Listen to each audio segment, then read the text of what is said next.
Assalamualaikum warahmatullahi wabarakatuh. Berjumpa lagi dengan channel Prediksi Fisika. Ini adalah bagian terakhir dari persiapan PAT Fisika untuk kelas 11 SMA. Untuk yang terakhir ini kita akan membahas tentang soal-soal mengenai materi optika atau alat optik ya. Nah, jadi nanti di sini ada 5 soal yang mau kita bahas bersama-sama. Sebelum kita bahas, jangan lupa untuk subscribe dan like video ini, lalu tonton video ini sampai selesai, gitu ya. Oke, langsung aja kita ke soal. Yang pertama di sini adalah soal mengenai pemantulan, yaitu pemantulan di cermin cekung. Nah, di sini cermin cekung ini memiliki jari-jari 2 meter. Berarti apa? Berarti di sini nilai fokusnya adalah setengah dari jari-jari. Berarti fokusnya adalah 1 meter. Terus benda diletakkan pada jarak 3 meter. Nah, terus ada tinggi bendanya 10 cm, yang ditanyakan adalah tinggi bayangan. Nah, caranya gimana? Jadi di sini yang pertama kita cari adalah kita mau menentukan berapa jarak bayangannya. Nah, jarak bayangan bisa ditentukan menggunakan persamaan yang biasanya ini, yaitu 1/F sama dengan 1/SO tambah 1/SI.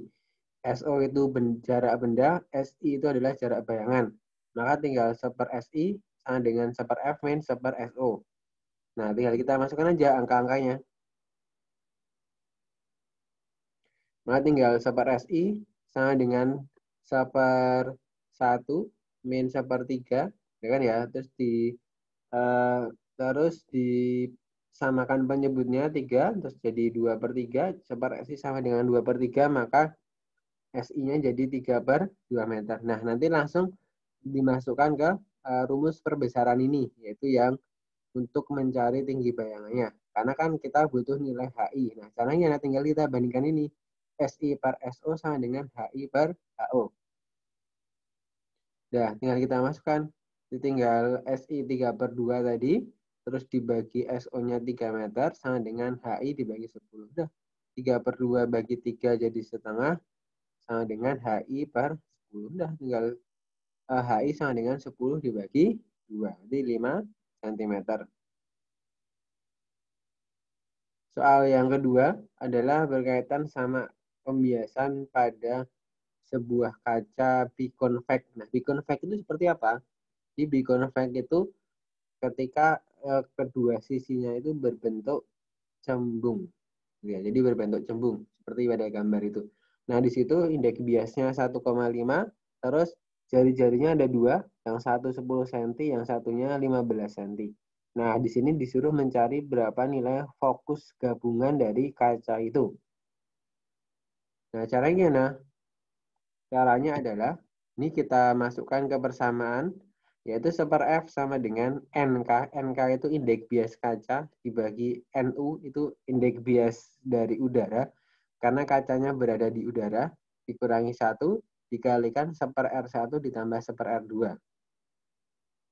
Terus kita masukkan angkanya, NK 1,5 per 1 min 1, terus 1/10 ditambah 1/20. Nah, di situ R-nya adalah positif ya. Kenapa positif? Karena di situ kaca atau lensanya berbentuk cembung. Tinggal kita hitung aja berarti. Jadi 1,5 min 1 kan jadi 0,5. Terus ini samakan penyebut 20, 2 tambah 1, 3/20. Terus 3 kali 0,5, 1,5/20. Maka F-nya tinggal 20 dibagi 1,5 ya. Atau 13,33 cm. Nomor 3. Oke, untuk nomor 3 di sini adalah soal mengenai kekuatan lensa atau kekuatan kacamata. Nah, di sini ada kakak memiliki kacamata kekuatan lensa plus dioptri. Berarti kakak ini menderita cacat mata hipermetropi atau biasa disebut rabun dekat. Nah, di sini jarak bacanya, yaitu jarak baca yang dicapai adalah 25 cm, yaitu kan jarak normalnya. Nah, terus Di sini suatu hari kakek itu tidak membawa kacamata biasanya, terus pinjam ke temannya. Nah, ternyata ketika pinjam ke temannya tadi, jarak bacanya menjadi 40 cm. Nah, di sini berarti kita harus tahu, kita cari berapa kekuatan lensa atau kekuatan kacamata dari kacamata pinjaman tadi.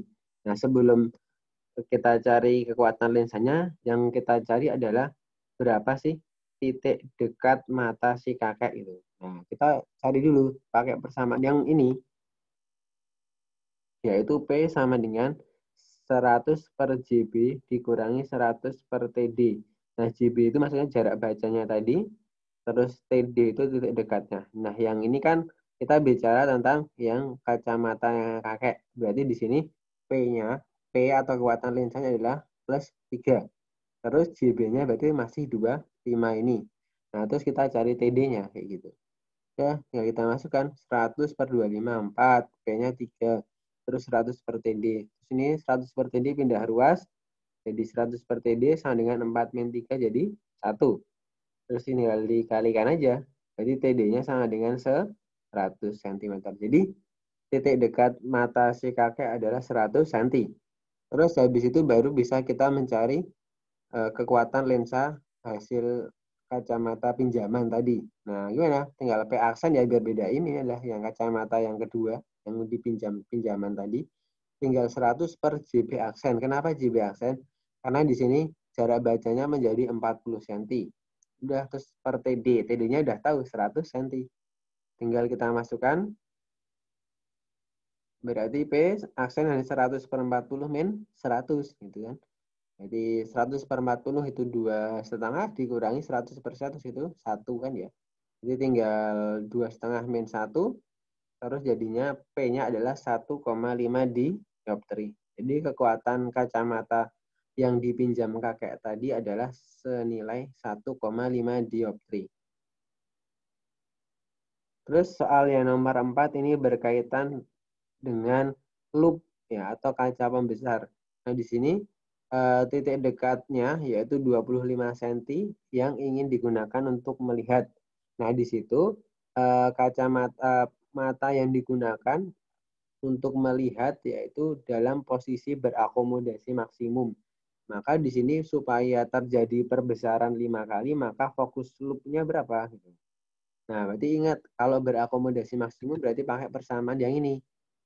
Yang M sama dengan 25F per plus 1. Jadi M itu perbesaran sama dengan 25.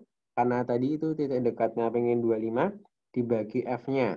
Yaitu fokus yang pengen dicapai ditambah 1. Nah, M-nya tadi perbesaran yang ingin kita capai tadi adalah 5 kalinya. Udah, tinggal kita masukkan aja. Berarti M-nya sama dengan 5 ya. Jadi 25 per F ditambah 1. Udah tinggal ini plus 1 kan pindah ruas jadi 5 min 1 toh, jadi 4. Jadi 25 per F. Jadi tinggal ini F-nya berarti tinggal 25 dibagi 4. Udah maka ketemu fokus loop yang harus digunakan adalah senilai 6,25 cm. Terus soal yang nomor 5 ini berkaitan sama mikroskop. Jadi di mikroskop itu terdiri dari dua lensa, yaitu ada lensa okuler dan lensa objektif. Lensa okuler itu lensa yang di dekat mata, terus lensa objektif itu lensa yang di dekat objek atau suatu benda yang diamati. Nah, di situ fokus lensanya yaitu yang objektif 10, terus yang okuler 5 cm. Nah, terus di situ jika mata tidak berakomodasi, jarak antara lensa objektif dan okuler atau panjang tubulus adalah 35 cm. Nah, perbesaran totalnya berapa? Nah, kita hitung di sini. Nah, yang kita hitung yang pertama adalah perbesaran pada lensa okuler. Karena lensa okuler dekat mata dan tidak berakomodasi, maka tinggal 25 dibagi fokus okulernya saja. Tinggal 25 dibagi 5. Berarti 5 kali. Jadi perbesaran okulernya adalah 5 kali. Terus untuk itu selanjutnya mencari panjang tubus. Panjang tubus itu adalah tadi ya, jarak antara lensa objektif dan okuler. Nah, caranya adalah tinggal D sama dengan S aksen OB ditambah FOK. Nah, udah tinggal D-nya kan di situ tinggal 5 cm, terus sama dengan X aksen OB-nya yang kita cari. FOK-nya udah tahu 5 cm, berarti tinggal S aksen OB sama dengan 35 dikurangi 5, berarti dapat 30 cm. Nah, terus untuk mencari perbesaran yang objektif, berarti kita butuh namanya jarak benda di depan lensa objektif. Pakai apa? Ya pakai biasanya seper FOB sama dengan seper SOB ditambah seper SOB aksen, dah kayak gitu. Jadi kita mau mencari ini. Kita mau mencari nilai jarak benda di depan lensa objektifnya. Udah tinggal seper FOB dikurangi seper S aksen OB. Tinggal kita masukkan aja. Maka jadi seper 10 ya FOB-nya kan 10 cm nih. Terus S aksen OB-nya udah tahu tadi 30 cm dah. Tinggal dihitung penyebutnya 30 dikalikan 1 jadi 2 ya. Berarti nanti SOB-nya tinggal 30 bagi 2 berarti dapat 15 cm. Nah, baru kita bisa ngitung perbesaran dari objektif tadi. Tinggal X aksen OB, jarak bayangan dibagi jarak bendanya ada. Jarak bayangannya di objektif itu 30, jarak bendanya 15. Berarti perbesarannya adalah 2 kalinya. Terus untuk perbesaran total dari Microsoft gimana? Udah gampang. Tinggal kita kalikan antara perbesaran okuler dengan perbesaran objektif. Nah, berarti nanti didapat total dengan MOK ditambah MOB dah. Tinggal 5 dikali 2 berarti ketemu 10 kali. Gitu ya. Jadi perbesaran total dari Microsoft adalah 10. Oke, demikian itu adalah pembahasan semua dari persiapan PAT Fisika kelas 11 dari part 1 sampai 6. Nanti yang belum menonton lengkap bisa diulangi lagi dari awal gitu ya. Jangan lupa untuk subscribe channel ini supaya lebih berkembang dan dukung terus channel ini dengan like dan share ke teman-teman adik-adik. Oke, terima kasih. Kurang lebihnya saya mohon maaf. Saya akhiri. Wassalamualaikum warahmatullahi wabarakatuh.